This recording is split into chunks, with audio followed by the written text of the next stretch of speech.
Hi everyone! Some people have been asking about our trip to Suhotun Cove last Valentine's Day, so I'm going to share our itinerary and how much we spent. Enjoy watching! We departed from Hayangabon Port since there are two ports going to Suhotun. We paid 4,500 for the boat rental, which already included transfers to Suhotun Cove, the lake, the resort where we stayed overnight, and our return trip to the port. Pagkadating namin sa Suhotun Cottage, they gave us a briefing and assigned a tour guide for us. Then, of course, may payment ulit for the tour. We paid 1,750 pesos for the 4 destinations and ibang boat na naman ang gamit. Take note, wala talagang ibang transportation dito. Puro bangka lang. Look at the place! Yung tubig, grabe! Ang ganda! Truly majestic. Grabe ka, papagad. Ang ganda-ganda ng gawa mo! So, ito yung entrance and exit kung saan nagsisimula at nagtatapos ang tour. O, diba? Amazing!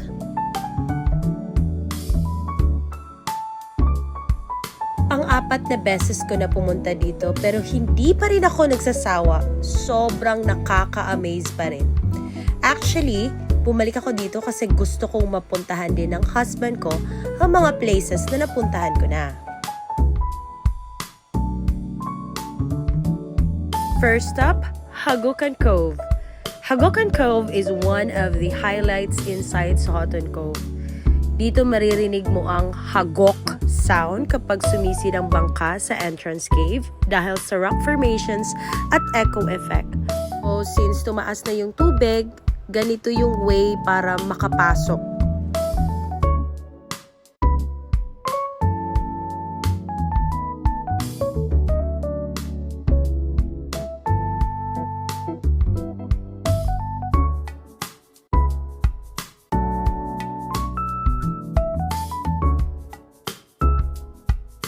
Second stop, Diving Cove. Diving Cove ay kung saan pwedeng tumalon o mag-dive sa clear na water.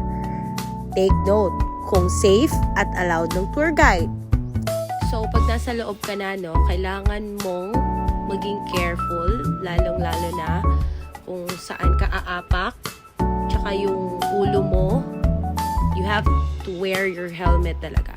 Anyway, hindi naman talaga pwedeng pumasok na hindi mag-helmet. Yun, nakikita niyo yan. Ang ganda, di ba? So, dito na yung part na kung saan aakyat kami. No? Kailangan careful kasi medyo madulas.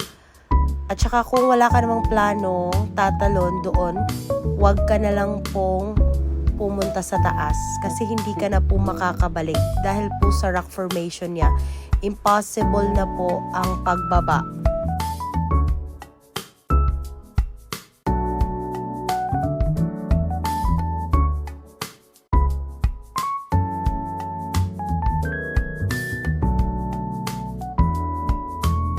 Third stop, Jellyfish Sanctuary.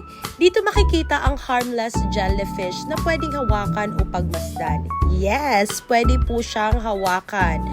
Pero kailangan pa rin maging gentle at sundin ang instructions ng guide para hindi ma-disturb ang ecosystem.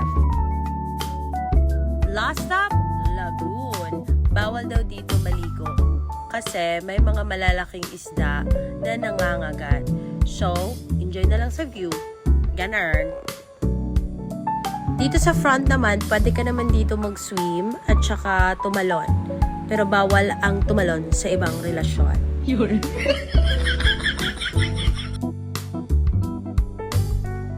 So, since it's Valentine's Day, dito na kami nagstay sa Club Tara Resort. Kasi, sobrang ganda ng view. Ayan. Look! Yan yung view ng room namin. So, we spent 3,500 pesos for one night. Tsaka tignan mo naman yung CR, o diba? Laisyo! Sarap tumae kapag ganito yung view mo.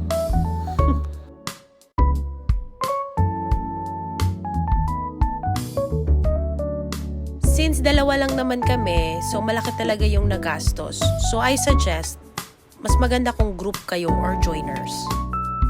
Free breakfast na rin dito. So yung gagastuhan mo na lang is your lunch and your dinner. Kaya kailangan mo ring magdala ng budget for that if you're planning to stay overnight. Pero actually, pwede namang hindi na mag-overnight. Kami lang talaga nag-overnight kami kasi it's Valentine's Day. So, kailangan din namin i-enjoy ang celebration of love. Tabi-tabi po sa mga walang love life. Pati din tong water activity nila, free na din po to. Included na to sa binayaran ninyo. So, pwede rin kayong mag-enjoy talaga sa loob ng resort. Kung naghahanap ka ng white sand, meron din silang Club Tara Extension. Malaki talaga yung resort. So that's it. Yan na po ang naganap ng aming Valentine's Day celebration. Thank you for watching!